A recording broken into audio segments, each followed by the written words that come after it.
Painel, com Paulo César Magela. Agora é hora da participação do editor-chefe do Jornal Tribuna de Minas, Paulo César Magela. PC, bom dia, tudo bem? Tudo bem, Marcelo? Bom dia para você, bom dia para Cris Rubner. Bom dia, PC. Bom dia, Éder Renzo, bom dia, Hugo Brugiolo, bom dia, ouvintes. Qual é o cardápio? O que temos para hoje, PC? A gente tem que começar com umas divergências de opinião entre o presidente da Câmara, Arthur Lira, e o presidente do Senado, o senador Rodrigo Pacheco. Sim. Porque eles estão discutindo um assunto que tem chamado a atenção em decorrência de uma proposta que está tramitando na Câmara dos Deputados sobre blindagem de parlamentares. É um projeto porque lideranças da Câmara se reuniram ontem com Lira para articular mudanças que protejam parlamentares de operações de busca e apreensão. Isso dentro do Congresso, limitando os poderes do Supremo Tribunal Federal. A jornalista Malu Gaspar, do Globo, conta, e eu estou replicando aqui o que está escrito na newsletter Meio, ela diz que uma das propostas inclui acesso a dados sigilosos de processos contra integrantes do Legislativo, ou seja, os deputados e senadores teriam acesso a esses processos que estão sob sigilo. Só que o presidente do Senado, Rodrigo Pacheco, que é um jurista, ele foi presidente da Comissão de Constituição e Justiça, foi presidente da OAB Minas Gerais, ele conhece a lei. E ele diz que não é razoável pensarmos que a proibição de medidas cautelares contra qualquer tipo de segmento ou qualquer tipo de autoridade pública é um problema. Isso é meio de investigação, dado ao direito de quem investiga o poder de coletar provas. Ou seja, o Rodrigo não concorda com esse privilégio, porque o parlamentar tem imunidade em voz e discurso. Ele pode fazer isso. Agora, também querer ter acesso a dados que estão sigilosos, eles não são diferentes dos demais. Então, isso é um dado que está chamando a atenção, porque essa matéria está tramitando nos bastidores do Congresso Nacional, especialmente da Câmara Federal. Isso aí é um abuso. A propósito disso, Marcelo, o presidente do Senado, o próprio Rodrigo Pacheco, anunciou que o senador Marcelo Castro, do MDB do Piauí, vai apresentar hoje, na reunião de líderes, um texto de uma PEC, uma proposta de emenda constitucional, que prevê o fim da reeleição. Fim de reeleição a cargos executivos. Para o legislativo já existe a reeleição, é natural, você pode ficar quanto tempo quiser, desde que você ganhe as eleições. Exatamente, eu acho que isso é uma boa pauta. Ele vai considerar e vai consultar os líderes sobre uma mini-reforma eleitoral, também envolvendo o mandato de ministros do STF, com idade mínima para ingressar na corte.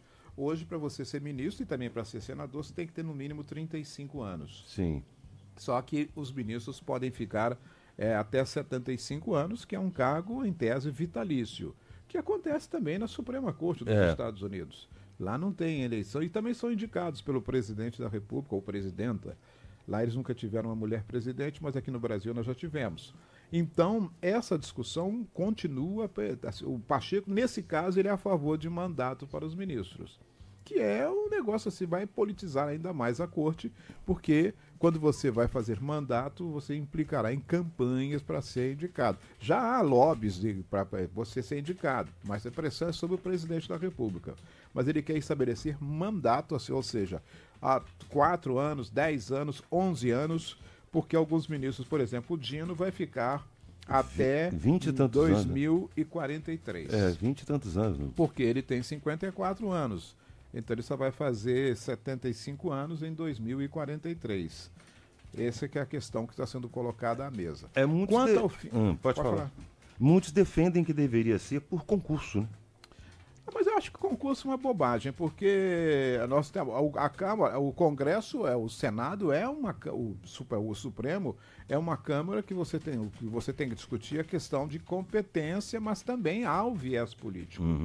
Entre o conservador, você vê, por exemplo, a Câmara, o Senado, a Suprema Corte, ela tem um grupo que é majoritariamente hoje conservador, mas já teve em governos democratas um viés mais progressista, mais Porque a gente tem que ver, a expressão liberal aqui no Brasil tem uma leitura, a expressão liberal nos Estados Unidos é outra. É completamente diferente. Liberal aqui é uma pessoa que defende a livre iniciativa, o Estado menor, não se tem intervenção. Lá nos Estados Unidos, liberal é uma pessoa que aqui no Brasil é chamada como progressista. É. Então, se você fizer concurso, está arriscado você ter um grupo de tecnocratas, simplesmente, e isso não é o viés da lei. A lei Sim. carece de interpretação. A gente já tem concurso para juízes. Tem concurso para juiz, concurso para promotor, para Supremo. O cidadão lá com 65 anos vai fazer concurso ainda. É muito complicado isso. Tem esse lado mesmo, de fato. O Instituto da Reeleição, sim, é uma discussão que tem defensores e tem críticos, porque foi criada pelo Fernando Henrique, quando no seu primeiro mandato, em 1994, foi aprovada. E hoje ela está vigendo desde o primeiro mandato de Fernando Henrique. Os críticos dizem que quando você toma posse já no seu primeiro mandato, você já começa a pensar no segundo. No segundo, Então, todas as suas ações nos 4 anos de mandato já são voltadas pensando na reeleição. Articulação, projetos. E quando você não tem a reeleição, ele sabe que ele tem que cumprir aquilo, a meta dele, dentro do mandato. Exato. Outros defendem, então, que seja um mandato de 5 anos. De 5 anos, sem direito à reeleição. Sem direito à reeleição, como aconteceu com José Sarney. O mandato de Sarney em 85 foi de 5 anos, mas não tinha reeleição. Não tinha. Já o Fernando Henrique, no seu primeiro mandato, ele já instituiu a reeleição e, por consequência, ele teve 2 mandatos e depois todos os seguidores, inclusive os que eram contra, acabaram a ser favoráveis. disputando a reeleição. Se esse projeto acabar com a reeleição, vai acabar também para governadores e para prefeituras. Todos os cargos executivos. Todos os cargos executivos. Essa é uma discussão, então, que é bem interessante. A alternância de poderes no executivo, acho que ela é importantíssima para a democracia, na minha modesta opinião. Né? O argumento... Não, acontece a alternância, só que tem que esperar pelo menos 2 mandatos. 2 né? mandatos. Porque você não tem direito a um terceiro mandato. Mas o que os críticos dizem é exatamente isso. Se você governa o primeiro mandato já pensando no segundo. É verdade. Então, isso é um problema. Falando em Congresso Nacional, Marcelo, aliás, desse caso agora no Supremo Tribunal Federal, voltando ao STF, os ministros votaram ontem à noite, formaram maioria para invalidar as regras aprovadas no Congresso de distribuição das chamadas sobras eleitorais. Sim. São aquelas vagas não preenchidas na eleição para deputados, senadores e... Aliás, para senadores ele está errado aqui, que não existe sobra. Senador é voto majoritário. Para deputados federais, estaduais e vereadores. E isso só vale para a eleição proporcional. Ela é diferente para a eleição de presidente ou governador. O que acontece? Na proporcional, que são os cargos legislativos, o eleitor pode escolher se vota no partido ou no candidato. Se você quiser, eu só vou votar no partido, ou votar só no candidato.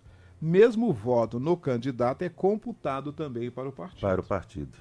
A proporcional tem uma característica também própria. Ela utiliza um número calculado pela Justiça, é o chamado quociente eleitoral, que leva em conta a quantidade de eleitores e as vagas de disputa. O quociente eleitoral, ele estabelece o número mínimo de votos que um partido precisa para eleger um candidato. Se ele atinge essa quantidade determinada pelo quociente eleitoral, ele tem direito a eleger um candidato. Vamos fazer um exemplo. Se o quociente eleitoral for 100 mil e forem 3 vagas em disputa, o partido que obteve 100 mil votos elegeu um deputado. O partido B obteve os outros 100 mil e, portanto, também obteve o direito de também eleger um candidato bem votado. Já com as sobras é o quociente partidário. Só para ficar aqui no caso Juiz de Fora, a Câmara vai ter 23 vereadores nas eleições deste ano agora. Né?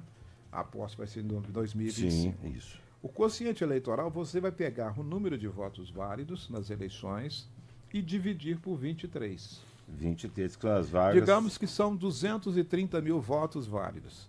Se você decidir dividir por 23, o quociente eleitoral será em 10 mil. 10 mil.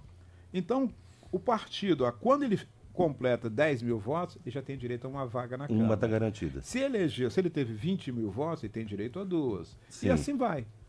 Não é? Proporcionalmente. Só que existem sobras. E aí entra o quociente partidário, que é outra conta que todo mundo faz, só os especialistas que conhecem isso. São as sobras, porque aí tem o voto do partido. E isso que está sendo discutido. O Supremo Eleitoral, o Supremo Tribunal, ele invalidou essas regras aprovadas no Congresso. Sim. Só que ele fez uma mudança. Se ele invalidasse e tomasse uma decisão completa, pelo menos 7 deputados que foram eleitos pelo quociente partidário perderiam o mandato. Nas eleições passadas. Nas eleições passadas. Os ministros votaram dizendo que não havia retroatividade e, por consequência, eles mantiveram os seus mandatos. Mas a partir de agora... Sim. Agora o Flávio Dino votou contra. Ele falou, olha, se é inconstitucional, não tem direito à retroatividade. Né? Mas ele foi voto vencido, aliás, bateu até de frente com o Zanin, que foi o outro indicado pelo presidente Lula agora nesse mandato. Mas o fato é que o Supremo, então, ele invalidou as regras aprovadas pelo Congresso na distribuição das chamadas sobras eleitorais. Muito bom.